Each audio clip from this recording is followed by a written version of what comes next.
January 11th, 1944. Dawn breaks cold and colorless over East Anglia.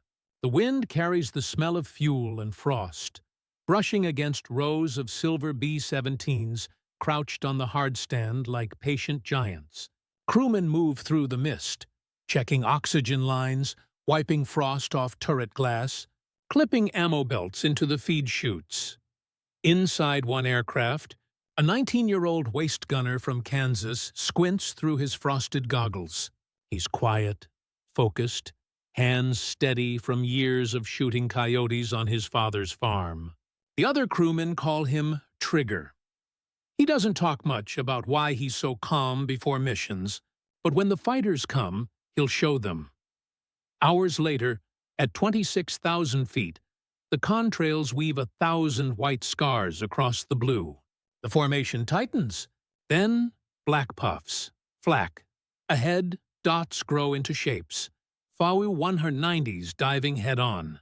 Gunners open fire too late or too wild. Except Trigger. His gun arcs slightly off the target, leading into empty sky. Tracers curve, meet the fighter's path, and the German vanishes in a blossom of smoke. It looks like luck. It isn't. It's instinct. And before the war ends, that same instinct will help rewrite the way Americans fight the air war over Europe. By the start of 1944, the U.S. 8th Air Force stood at a breaking point. The doctrine of daylight precision bombing, Roosevelt's wager that massed formations of heavy bombers could cripple Nazi industry without fighter escort, had come at a terrible cost. In just 6 months, over 2,000 bombers had been lost. Every flight crew knew the odds. Barely half of them would finish the required 25 missions. The sky over Germany had become a chessboard of destruction. When the bomber streams crossed the coast, radar operators in Holland and Denmark called out bearings. Luftwaffe Gruppen scrambled, Bf 109Gs and FW 190As rising from dispersal fields in lines that shimmered like mercury. Flak towers waited farther inland, their guns already zeroed to altitude and bearing. The bomber crews watched the horizon turn into a storm of smoke puffs and silver flashes. Each B-17 or B-24 bristled with up to 13 50-caliber Browning guns. In theory, interlocking fire from the combat box should have created a fortress in the sky. 360 degrees of death for any attacker. In practice, the theory cracked under stress. Air crews were young, half-trained in aerial gunnery, and terrified. Their rounds often went wide, chasing fighters instead of predicting them. At closing speeds of 400 mm, the human eye had only a split second to judge where to fire. Luftwaffe pilots learned to exploit that flaw. They attacked from the front, head-on, where gunners misjudged the crossing angle. A split second's hesitation meant the enemy passed unharmed through the field of fire. Others fired rockets, Werfer Granite 21s, from beyond effective gun range, breaking formation integrity before diving through the gaps. Against disciplined veteran Jagdgeschwader units, even a box of a dozen bombers could be shredded in minutes. On the ground, the statistics horrified commanders. In August 1943, during the twin raids on Regensburg and Schweinfurt, 60 out of 376 bombers never returned. The industrial heart of Germany still pulsed. America's bomber arm was bleeding out. General Ira Eaker, facing Washington's doubts, argued that new tactics and the long-range escort fighters still months from service would eventually turn the tide. But for now, salvation had to come from within the bombers themselves. That salvation began at the training schools. Before the war, most recruits had never handled automatic weapons, much less fired from a moving platform. In Texas and Nevada, the U.S. Army Air Forces built a network of flexible gunnery schools: Harlingen, Laredo, Kingman, Wendover. Recruits shot at clay pigeons, then at towed sleeves from truck beds, then at drone aircraft under the desert sun. The goal wasn't marksmanship, it was instinct. Instructors taught deflection. Aim not where the target is, but where it will be when your bullets arrive. This doctrine, called position firing, became the gospel of the Air Forces. It was part science, part art, and wholly dependent on nerve. A gunner who froze or overcorrected might waste his entire belt. A gunner who trusted the geometry could end a fight before the enemy even lined up. The teaching films hammered the point home. Lead your target. Fire short bursts. Let him fly into your fire. Yet even with the right doctrine, success came unevenly. Combat stress, vibration, oxygen deprivation, and the chaos of multi-directional attacks reduced accuracy to chance. Veterans swapped folklore in debrief tents. Walk your tracers, aim for the nose cone. Shoot at the flash, not the plane. It was in this swirl of rumor and survival tricks that one young gunner's approach began to stand out. He had grown up on open farmland, used to watching a hawk's glide and guessing its next perch. On missions, he applied the same habit, read the motion, not the shape. When fighters attacked from 12 o'clock, he didn't center the sight. He placed it just ahead, trusting his instinct for movement. His bursts seemed to bend time, fighters flying into his arcs instead of past them. Fellow crewmen dismissed it as luck, until mission after mission his gun spoke first and loudest. The training officers took notice. Debrief reports mentioned remarkably accurate deflection at head-on angles. When instructors traced his method, they realized he was following position firing theory more faithfully than the manuals themselves. Pure intuition refined by childhood reflexes. By late 1943, the Air Force began to codify what he and others like him were doing naturally.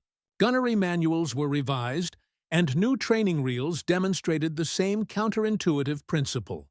Fire into space, not at metal. Across bases from East Anglia to Foggia, the method spread. Some called it the farm boy's shot, others the lead sight method. The results were measurable. Small, but real. More attackers fell short. More bombers made it home. It was still a brutal numbers game. Every mission was a duel between mathematics and mortality. But for the men who lived by the gun turret, each improvement, each trick learned from a fellow gunner, was a quiet revolution. And as 1944 dawned, that revolution was about to face its greatest test. Deep penetration raids into the Reich, where the Luftwaffe would throw everything it had left. By the start of the new year, the U.S. Army Air Forces had turned its training system into a vast, mechanical brain designed to produce reflexes faster than thought. From Amarillo to Las Vegas, new recruits cycled through classrooms that smelled of hot oil and cordite.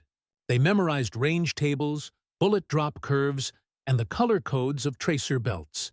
But when the instructors dimmed the lights and ran the projector, theory dissolved into rhythm. The reels flickered through smoke and dust. Position firing, 1944. A trainer's voice spoke with slow precision. The target is never where you see it. The bullet takes time to travel. Lead is life. Frames showed a fighter silhouette crossing a gun sight ring. In the corner of the screen, a dotted line curved ahead of it. A second later, impact. To the men watching, this wasn't mathematics. It was survival poetry. They began to talk about feel, the invisible geometry between eyes, hand, and instinct. Instructors drilled them until those instincts became muscle memory. They fired at painted trucks rolling past desert berms, then at clay pigeons launched at oblique angles. The best shooters didn't necessarily aim better. They anticipated better. By the time they reached operational units in England, many of these young gunners were barely 20 years old, but they carried inside them a small revolution. They understood something their predecessors had learned the hard way, that accuracy at 400 miles an hour wasn't about reaction. It was about prediction. At the heart of that lesson lay the lead angle, a concept borrowed from skeet shooting and naval gunnery. The gunner had to imagine a triangle in the sky. His line of fire, the enemy's line of motion, and the point where both would intersect in a second's time. In that instant, all the factors, speed, altitude, closure rate, had to resolve into a single gesture. It was as much art as science, and it separated the survivors from the statistics.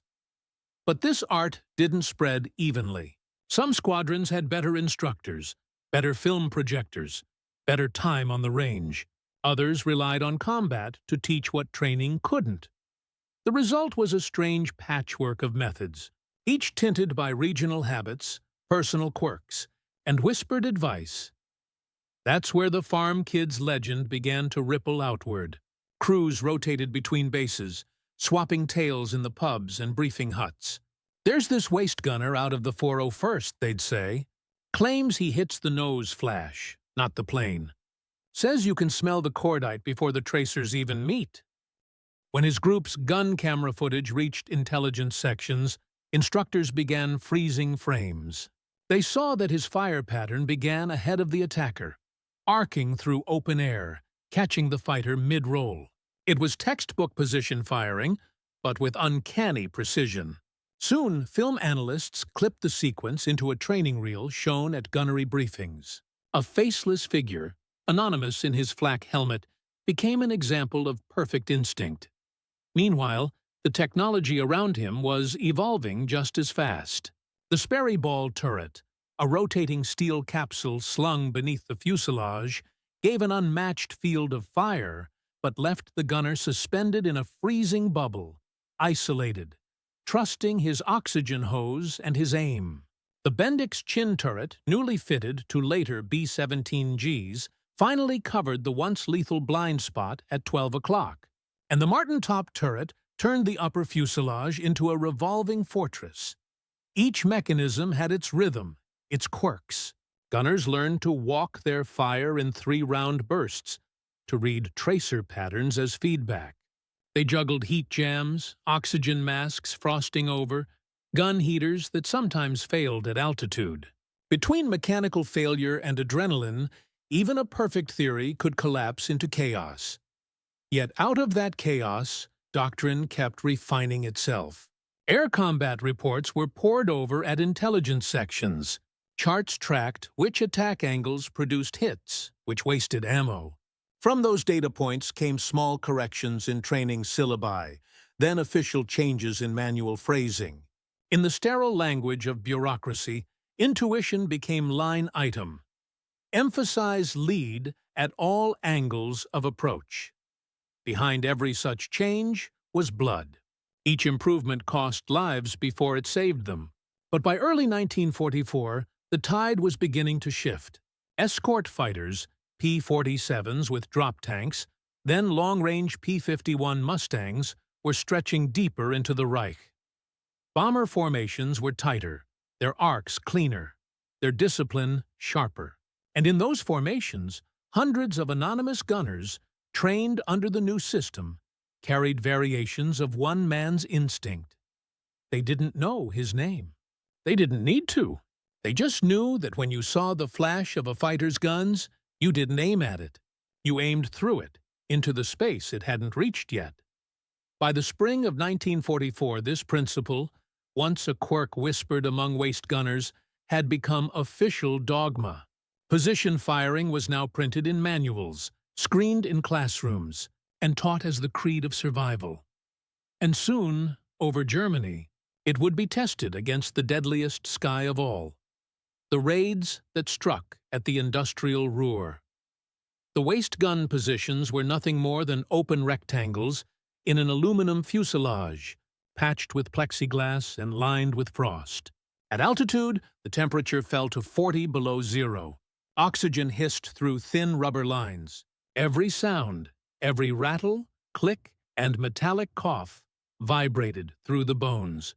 For the young gunners, there was no horizon, no solid ground, only speed and fear. The farm kid, now a dozen missions deep, had grown accustomed to the strange silence that followed takeoff.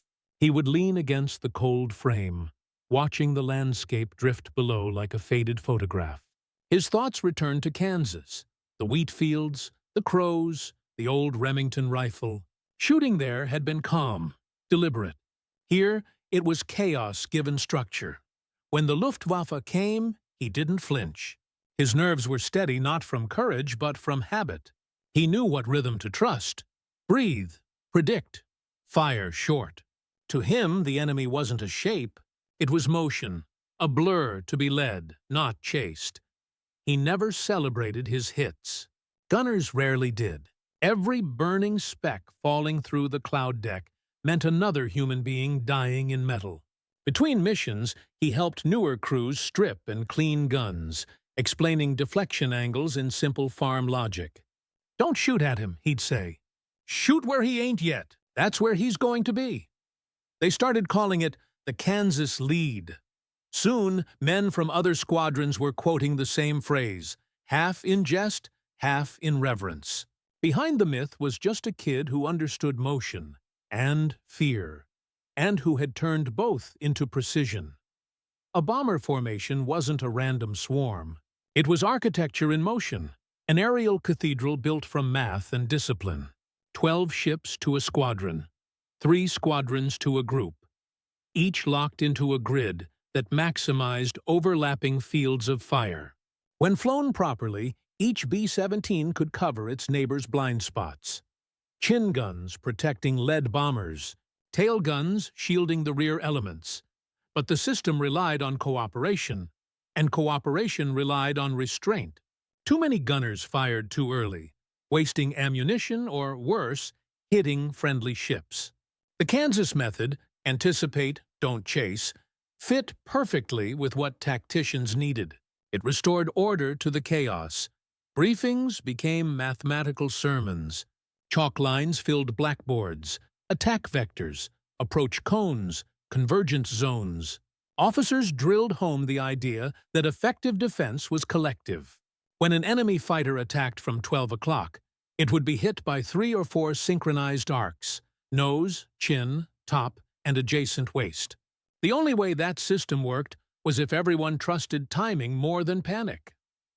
In the air, the difference between chaos and cohesion could be heard. Wild crews filled the intercom with shouts and bursts of panic fire. Disciplined ones stayed calm, counting angles, waiting until the fighter entered the proper cone. Then, like a single organism, the formation erupted, short, brutal, precise. Intelligence officers began noticing patterns. Groups that adopted the refined deflection technique reported tighter formations and fewer break-ins. Gunners weren't scoring miraculous kill numbers. They were doing something better. They were deterring attacks. Enemy fighters broke off earlier, sensing the precision of the crossfire. The geometry was working. The Kansas boys' instinct had become math. Every defense depended on the turret, the mechanical cocoon that turned men into human gyroscopes. The Sperry Ball turret, hanging like an iron tier beneath the fuselage, was perhaps the most terrifying workspace of the war. To enter, a gunner folded himself into a fetal position, locked the hatch, and was sealed off from the crew. The world became 2 Brownings, a sight reticle, and the slow rotation of heaven and hell outside. Inside, everything froze. Oil thickened, fingers went numb. The gunner spoke to the intercom in clipped bursts. Above him, the Martin-top turret scanned for high passes, its operator turning with the slow grace of a planet. In the nose, the Bendix chin turret traced the horizon, replacing the vulnerable glass bubble that had claimed so many navigators. Each weapon system had evolved from painful experience. Early B-17 models lacked frontal protection. Luftwaffe aces exploited it mercilessly. By late 1943, engineers had learned the same lesson the Kansas gunner had lived by. Anticipate the enemy. They gave crews the tools to do it. The turrets were coupled to computing gun sights. The Norden's smaller cousins, mechanical devices that calculated lead based on turn rate and closure speed. The gunner input, estimated range and relative angle, and the sight offered a predictive reticle. In theory, it made hits more likely. In practice, nothing replaced instinct. A jam, a frozen linkage, A split-second vibration, and the mechanism failed. Then it was just man and reflex again. Maintenance crews worked through nights polishing glass, aligning servo motors, tightening feed belts. A single misaligned turret could doom a formation. Ground men knew it. So did the gunners. Between the steel and the soul of the machine lay a fragile understanding. That technology could multiply courage, but it could not replace it. By the winter of 1944, the 8th Air Force had become a symphony of such integrations. Human instinct and mechanical precision fused into one vast weapon. And deep within it, anonymous men carried lessons born from far simpler tools: fence posts, hunting rifles, and the memory of how wind bends motion across open fields. Those lessons were about to collide with the enemy's next move, one designed to break the new order before it could mature.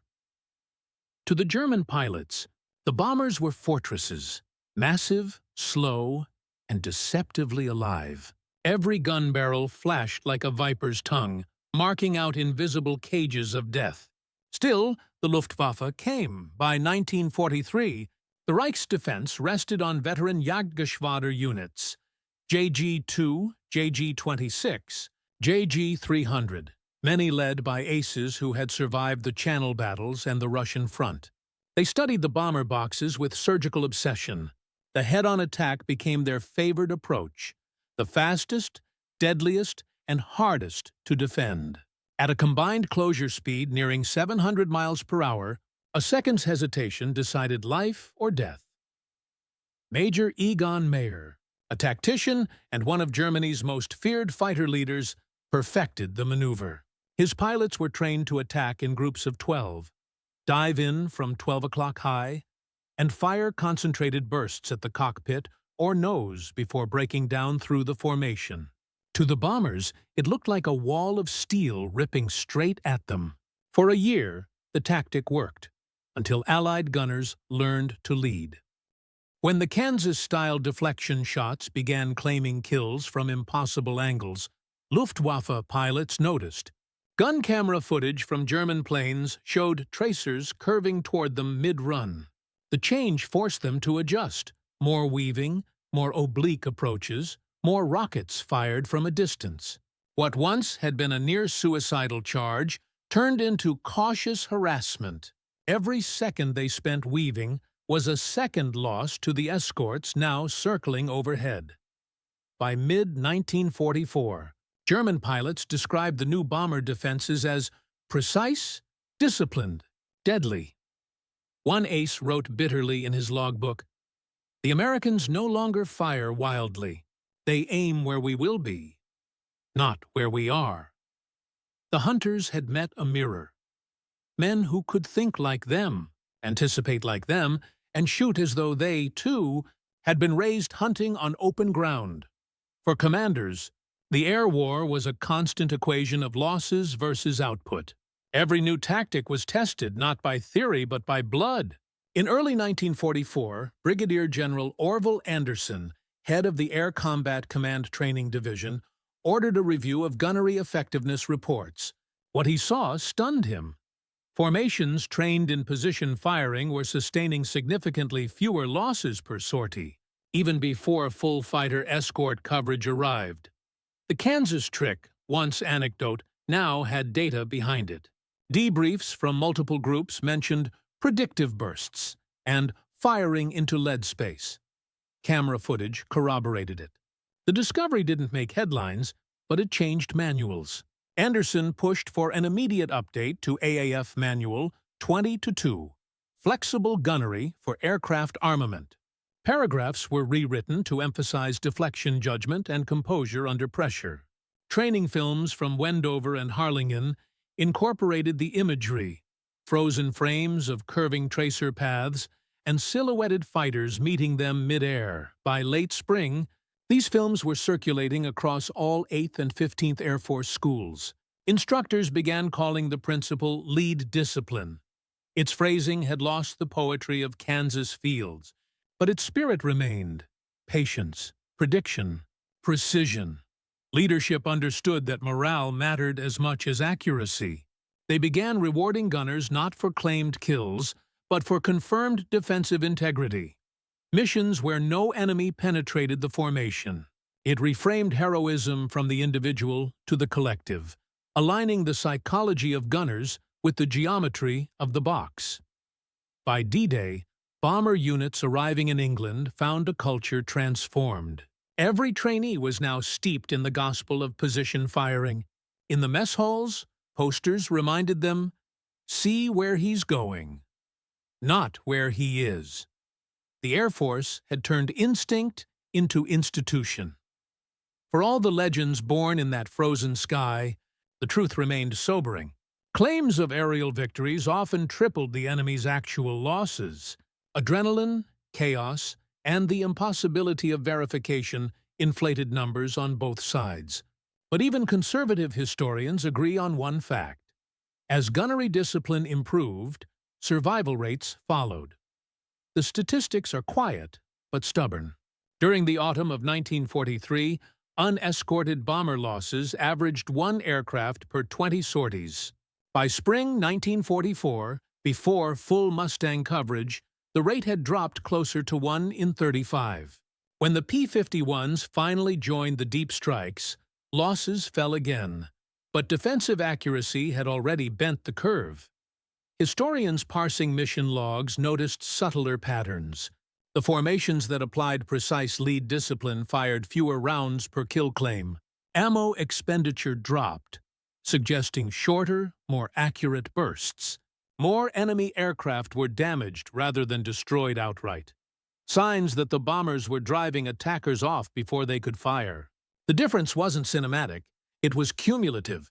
A few seconds saved here, a few missed bursts avoided there, and hundreds of lives preserved across a campaign. To veterans, those numbers had faces. The Kansas gunner never called himself a hero. He wasn't alone in that humility. Most gunners knew the statistics too well. If luck or skill spared them today, tomorrow would bring another mission. The moral calculus of survival wasn't glory. It was duty. To defend the formation, to protect strangers, to come home. In the quiet after missions, as the crews walked past the empty revetments of ships that hadn't returned, they understood what their refinement meant. Each lesson written in gunfire was bought with someone's last second of courage. And soon, those lessons would face the ultimate test. A raid so deep into Germany that even seasoned crews called it madness. The Ruhr awaited, black with smoke and guns, daring them to test every instinct they had ever learned. March 23, 1944. Before dawn, the bomber stations of East Anglia awoke to a mechanical heartbeat. Ground crews moved through the fog with lanterns and cigarettes, their breath turning white in the cold. Engines coughed to life in long, rolling waves until the air itself vibrated. Inside briefing huts, red lamps flickered over maps pinned with string and black marker circles. The target name hung in the air like a sentence: Dortmund. It lay at the heart of the Ruhr, the industrial artery of Hitler's war machine. Steel, oil, rail, and flak guns all concentrated in one black patch of smoke and smog. Intelligence warned of exceptional resistance. That was code for heavy losses expected. But orders were orders. The 401st Bomb Group assembled over the English coast in the half-light. 72 B-17s, heavy and slow, formed their combat boxes. Escort fighters, P-47 Thunderbolts, would cover them only halfway. The rest would be pure endurance. Inside one of those ships, Lucky Lady 2, the Kansas gunner sat in the left waist position, tightening his gloves until his fingers ached. At 20,000 feet, England disappeared under cloud. The channel shimmered, then vanished in mist. As they crossed into occupied Europe, the radio chatter flattened into terse reports. Flak heavy at Ghent. Contrails high at 10 o'clock. Soon the first bursts bloomed. Black puffs hung motionless, then scattered shrapnel like invisible hail. The Kansas gunner steadied his stance, feet apart on the narrow floor grating. He'd been here before, 8 times, maybe 10, but the ritual never changed. Check belts, check feed, adjust sight, breathe. Over Essen, the formation met its first storm. Flak filled the sky in disciplined grids. Entire squadrons vanished into smoke and re-emerged missing engines. The crew's intercom crackled. Bandits, 1 o'clock high, closing fast. FW-190s dove out of the sun, cannon flashes sparkling like camera bulbs. Every instinct screamed to fire, but the kid waited. His sight tracked not the fighter, but its path. He could almost feel the air drag, the gravity arc, the closing geometry. Then, just before the enemy lined up, he pulled the trigger. 3 short bursts. The tracers curved through the void. 1 heartbeat ahead of the target. The Focke-Wulf flew right into it. A brief flash, a trailing plume, then it broke apart in mid-roll. The intercom exploded. "Good hit! Left waist got him!" But there was no time to celebrate. Another wave came in from 10 o'clock high, 12 aircraft in disciplined pairs. The lead ship took hits, 1 engine flaming, dropping altitude. The Kansas gunner shifted to his right arc, firing bursts to cover the blind side. His partner on the opposite waist joined in. Between them, the intersecting tracers created a glowing lattice, forcing the attackers to peel away early. In the top turret, Staff Sergeant Keegan called out bearings like a metronome. 3 high, 9 high. Break left! The chin turret rumbled beneath the bombardier's feet, spitting arcs through the gray. The formation held, tight, trembling, but intact. Below, the Ruhr appeared like a metallic wound. Smoke columns rose from earlier RAF night raids. Flak density tripled.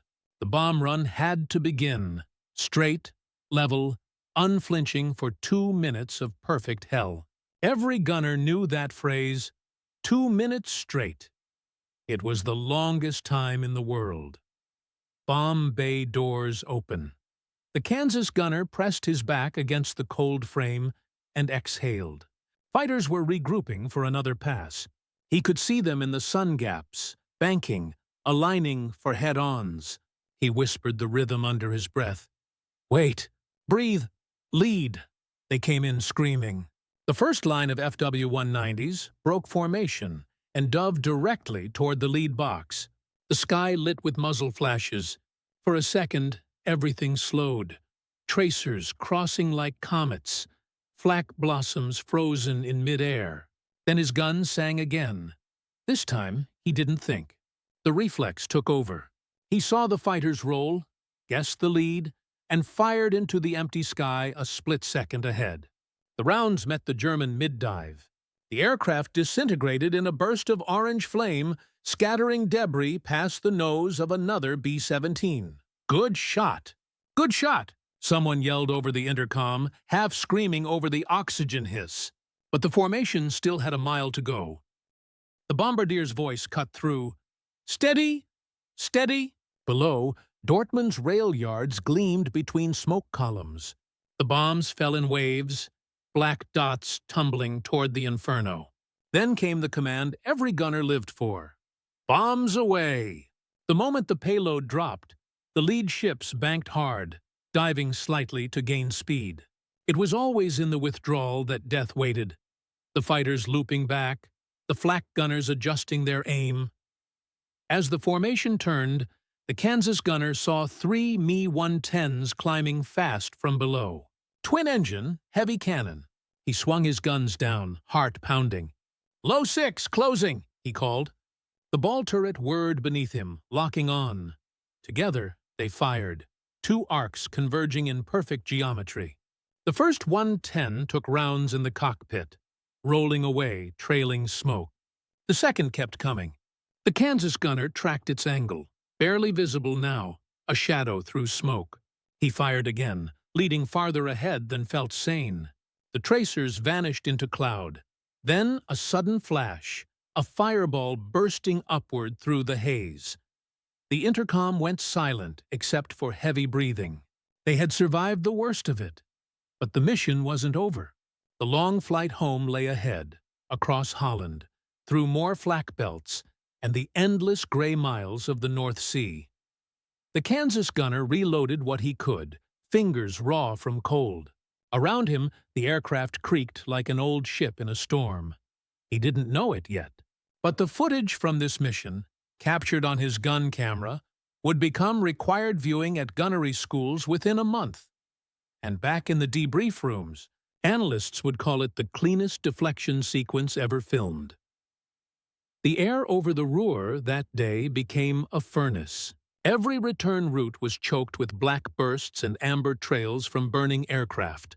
The mission's second half, withdrawal, was where most died.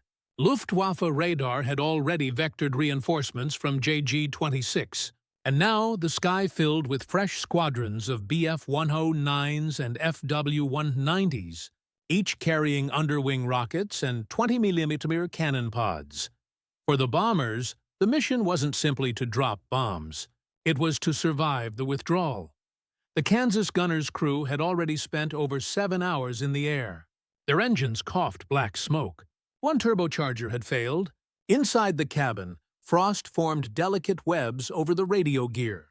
The pilot's voice came steady but hoarse through the intercom. "Stay tight. We've got company again." He scanned the right horizon through fogged glass.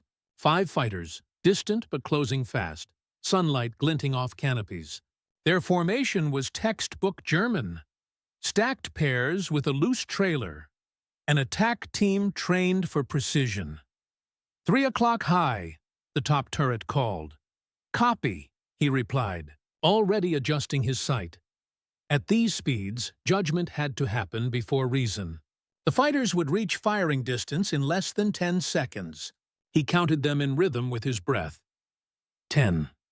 The engine roar blends with the gun's vibration. 9. Adjust. Elevation. 8. The lead fighter rolls left.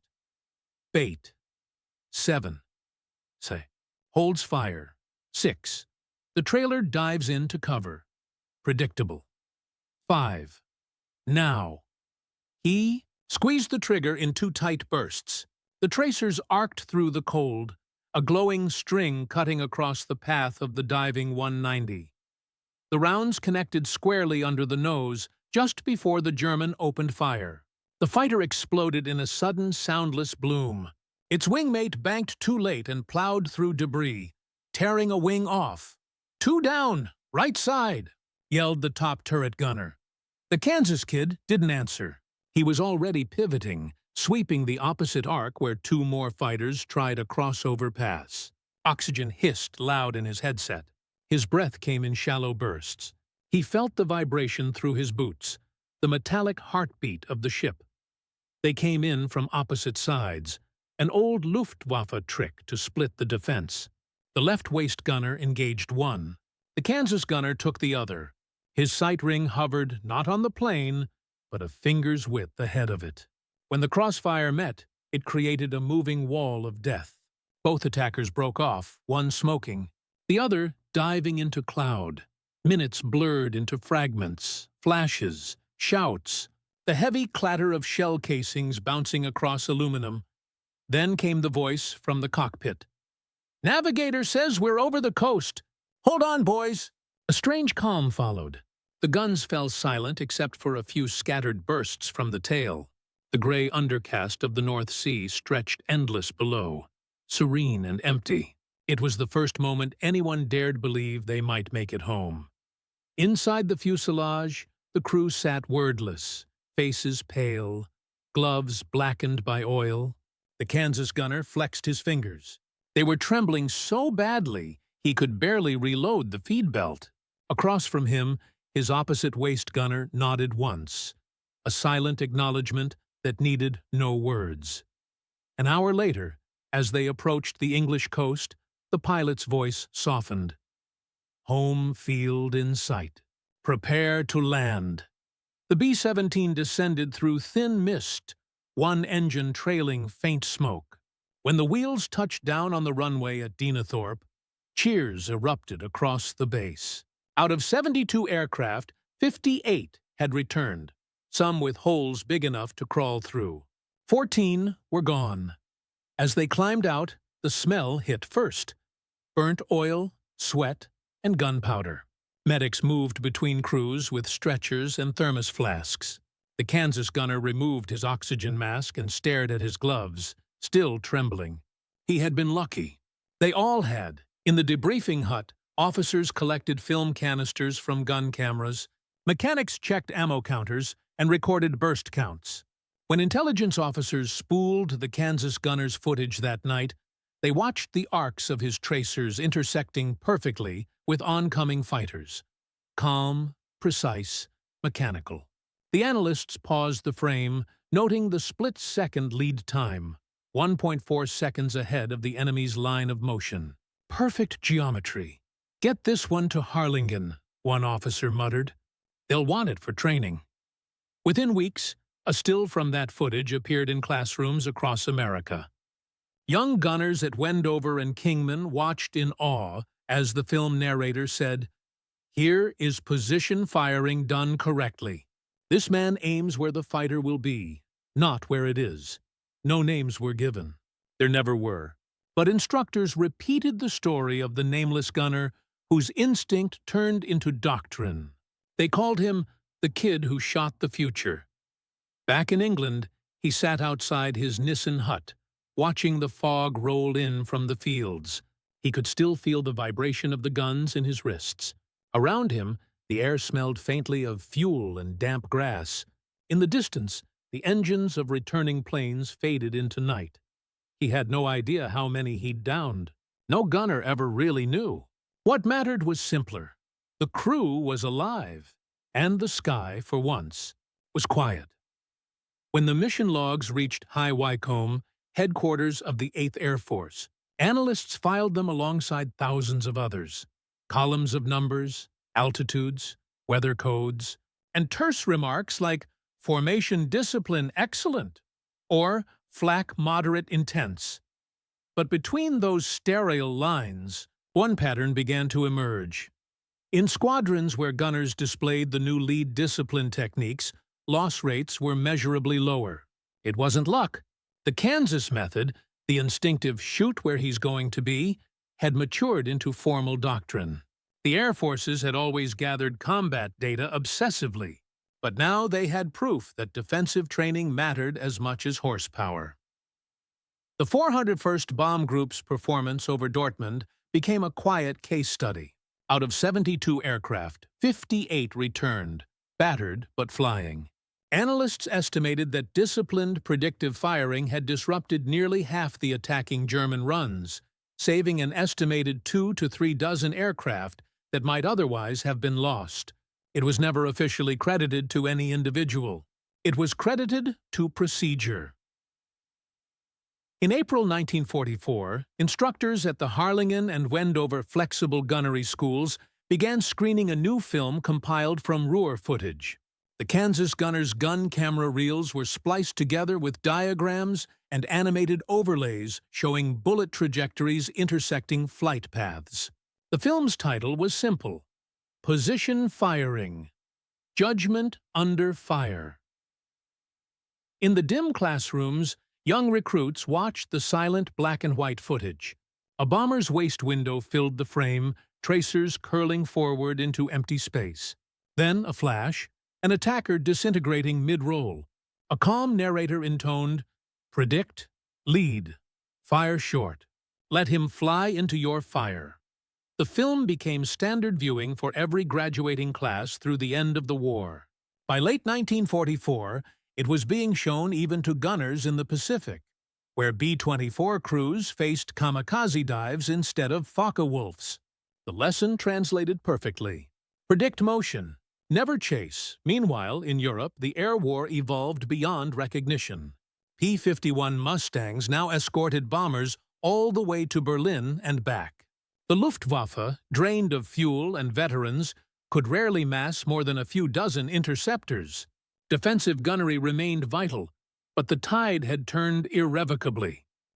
Still, Those who had fought through 1943 and early 1944 carried the scars of the older war. The one fought without certainty, where survival hung on instinct and skill. In pubs across East Anglia, surviving gunners traded stories of the Ruhr, of Schweinfurt, of Bremen. They spoke in fragments, half laughing, half haunted. Remember the kid from the 401st? Someone might say, could hit a fighter at 12 o'clock, like he'd been born with the sight in his eye. Back in the States, the myth traveled faster than the man. Newspapers printed statistics. Defensive accuracy increases bomber survival, but left out names. War production drives used the images for morale posters. Your bullets, their survival. The Kansas boy, now rotated home for training duty, recognized his own silhouette in one of them. A flyer in Wichita showed a gunner in a frost-rimmed window with the caption, "He aims ahead so they come home." He never spoke publicly about his missions. When asked, he only said, "We got lucky." But at debriefings and training bases, he passed along everything he could. How to breathe before firing, how to read a fighter's role, how to trust the space ahead of motion. Young gunners listened in silence, watching the quiet man who had turned a field instinct into survival doctrine. By the time Allied armies crossed into France, those methods were standard issue. Manuals described them clinically. Instructors taught them mechanically. But behind every printed line was the memory of frozen metal, the smell of oil and ozone, and a 19-year-old who once watched the future unfold through the curve of a gun sight. By summer 1944, the air war over Europe had transformed into something unrecognizable from the nightmare of the previous year. The 8th Air Force no longer bled daily. It advanced. The combination of long-range escort fighters, refined formation tactics, and the new doctrine of predictive gunnery had turned what was once a desperate endurance test into a measured, calculated campaign of dominance. Numbers told the story, better than words. In August 1943, the 8th had lost 6.3% of its aircraft on each deep penetration mission. By August 1944, that number had dropped below 2%. Even before Germany's fuel crisis crippled its air defense, American bombers were surviving at unprecedented rates. Combat reports credited improved gunnery efficiency for as much as 1/5 of that change. That might seem small, but in the arithmetic of war, it was enormous. Hundreds of men alive, dozens of aircraft saved, each one representing an entire crew that made it home. The Kansas gunner's influence rippled outward through the air forces without his name ever attached. His film clips became teaching aids in every major gunnery school. Instructors dissected them frame by frame, explaining lead angles, timing, and composure under fire. The sequence showing him firing through cloud became iconic, the perfect representation of anticipation over panic. After VE Day, when the war in Europe ended, historians began compiling after-action analyses. Among the many dry appendices, tables of tonnage dropped, sorties flown, aircraft lost, was a curious section titled Evolution of Defensive Fire Discipline. It noted a turning point between January and March 1944, when improved prediction training began producing statistically verifiable reductions in loss rates. The report never mentioned a name. It didn't have to. What the numbers could never show was the human shift that had taken place. The early war gunners had fired in fear, flailing at shadows, wasting ammunition and hope. The later ones fired with precision, cold, mechanical, and confident. They trusted their training, their instincts, and the invisible math that linked them to every other gunner in the formation. For the Kansas boy, the war ended quietly. He rotated home in late 1944, leaner, older, and carrying the 1,000-yard calm of men who had seen too much. At stateside airfields, he instructed new recruits using the same film reels that carried his own work. They never recognized him, and he never told them. When the war finally ended, he left the service with no medals beyond the Standard Air Medal and campaign ribbons. Enough to prove he'd been there, not enough to make him a legend. Back on his family's farm, the silence felt alien. The hum of cicadas replaced the drone of engines. The horizon no longer hid death. Yet sometimes, when he leaned on the fence line at dusk and watched a hawk trace circles against the sky, he caught himself reading its movement, guessing its turn, its dive, the space it would occupy a heartbeat later. Old habits die quietly. In Washington, the Air Force began formalizing everything learned from the war. The doctrine of lead prediction became a cornerstone of future aerial training, carried forward into the jet age. By Korea, radar-directed gunnery and computing sights would replace intuition. But the underlying principle that anticipation wins battles remained. The story of the Kansas gunner slipped into obscurity. His name faded into archives, his instinct into doctrine. Yet his legacy endured every time a pilot or gunner, decades later, calculated lead in a dogfight, or trusted a predictive computer sight to do the same work his mind once did by instinct. War forgets its teachers, but it remembers their lessons. And in the calm skies that followed the storm, the invisible geometry he taught, aim not at the target, but at its future, became the language of every generation that followed. When the noise stopped, the silence felt unreal. Men who had spent years wrapped in engine thunder, flak bursts, and radio static struggled to live in peace. But history remembers silence differently. It remembers what it cost. The Kansas gunner never called himself a teacher, yet that's what he became. His small act of understanding, aiming not at danger, but at its trajectory, summed up something far larger than a gunnery trick. It reflected the human genius that shaped the Allied victory, the ability to learn while bleeding. Wars are built on machines, but they are won by adaptation. The B-17s that once limped home over the Channel became obsolete within a decade, replaced by jets, missiles, and radar-guided weapons. Yet inside every modern targeting computer lies the same geometry he felt in his bones: prediction, anticipation, the art of reading movement before it happens. That's why the story endures, not because it belongs to one man, but because it captures a truth about all men who faced chaos with intellect instead of panic. Every airman who looked through a sight learned to measure time differently. A half-second of thought could divide life from death. And that half-second, multiplied across thousands of crews, helped change the course of the war. In the years that followed, the Air Force turned memory into curriculum, instinct into formula. The manuals still speak the same quiet command: lead your target. A simple phrase, born from the stillness of a Kansas field, refined amid fire over the Ruhr, and carried forward into generations who would fight beneath different skies. Sometimes the greatest revolutions in warfare are not shouted from podiums or signed into orders. They begin as a heartbeat, a reflex, a young man trusting the wind and the motion of the world. The farm kid who once watched hawks trace circles above the wheat couldn't have known that his way of seeing would echo through history, that his invisible math of survival would outlast the war itself. And somewhere, in every classroom where airmen still learn to aim ahead of danger, his lesson continues: to see not the enemy as he is, but as he will be.